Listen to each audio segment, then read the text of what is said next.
Y ahora en Claves queremos compartir con ustedes las buenas nuevas de Escolas Ocurrentes. Y en este tiempo de pandemia surgió un proyecto muy especial y vamos a hablar con su coordinador. El proyecto se llama Estar Juntos. Estamos ahí hablando con Lucas del Corral. ¿Cómo estás, Lucas? Bienvenido. Bueno, contanos cómo surge este programa. Muchas gracias, Chacho, por la invitación. El programa Estar Juntos surge en medio de la pandemia. Escolas es muy de lo presencial, de juntar, promover la cultura del encuentro y juntar a jóvenes, adolescentes de distintos colegios, distintos orígenes, distintas culturas, distintos países. Ujú. Y en medio de la pandemia empezamos a realizar encuentros virtuales, mundiales, de jóvenes de distintas partes del mundo, desde Japón hasta chicos de México, de Rumanía, Rumania, España y distintas partes de Latinoamérica. Y en esos encuentros salió que los chicos, a pesar de estar en sus cuatro paredes y ya estaban ayudando al estar en casa, tenían muchas ganas de hacer algo prosocial. Y en ese momento, con la pandemia del COVID-19, la población más vulnerable con este virus eran los adultos mayores. Ya la soledad se venía llamando la epidemia silenciosa, esto de no de estar solo, sino de sentirse solo, la soledad no deseada. Y entonces los jóvenes tenían muchas ganas desde sus casas, a través de videollamadas, como estamos haciendo en este momento, de poder entrar en contacto, de salir al encuentro de adultos mayores de distintas partes del mundo. Y en ese encuentro virtual que surgió después, ¿esos encuentros virtuales pasaron a ser presenciales?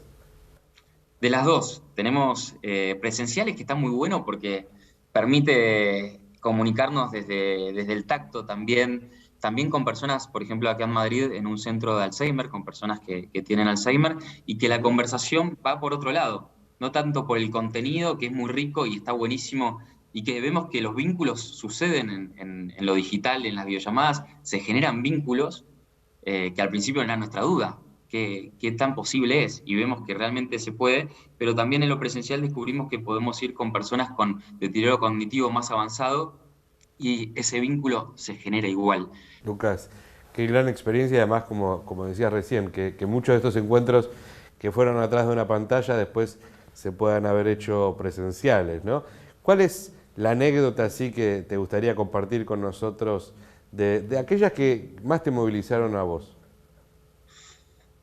Hay algunos casos difíciles, por ejemplo, porque nosotros no solamente hacemos los encuentros intergeneracionales, sino también después buscamos ponerle palabra a esos encuentros, parar la pelota entre los jóvenes que Mm. participaron y que conversamos y pongamos palabra a eso que sucedió para detenernos y capturarlos, esos momentos y aprender.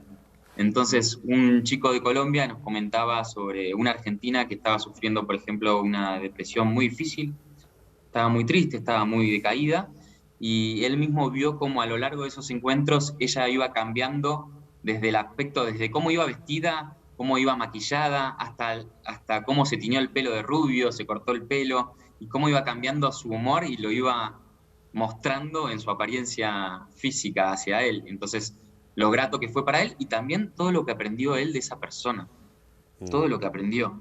Y también de no juzgar, por ejemplo, otro caso difícil fue una persona que le comentaba a uno de los jóvenes que se había dedicado a la prostitución. Y después, y entonces salir de nuestro juicio todo, porque en donde nos hace ruido tenemos algo habla más de nosotros que de la otra persona. Entonces, es un desafío aprender. Y también, por ejemplo, otro recuerdo que fue la semana pasada que fuimos a un centro de Alzheimer aquí cerca, en Vallecas, en España, y una persona mayor que parecía apática, que todo le daba un poco igual, parecía, en apariencia, un joven se pone al lado y empieza a conversar de la gorra de otro del Real Madrid.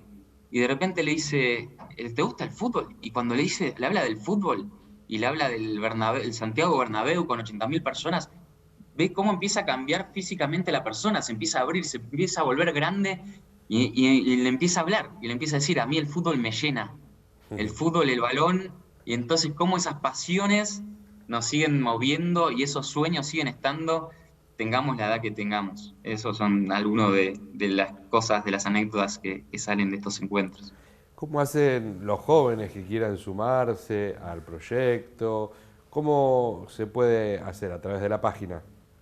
Sí, les recomendamos que escriban, que está la dirección de Escuelas Ocurrentes. La página es escolasocurrentes con doble C y doble R.org y ahí nos pueden escribir para sumarse como voluntarios. Y mismo, Chacho, te dejo una novedad, una noticia que hace muy poquito el Papa Francisco, declaró la Jornada Mundial de los Abuelos y los Ancianos el 24 de julio Ujú. y declaró que va a ser la indulgencia plenaria para las personas mayores y para todos los que participen de encuentros y salgan al encuentro de las personas mayores.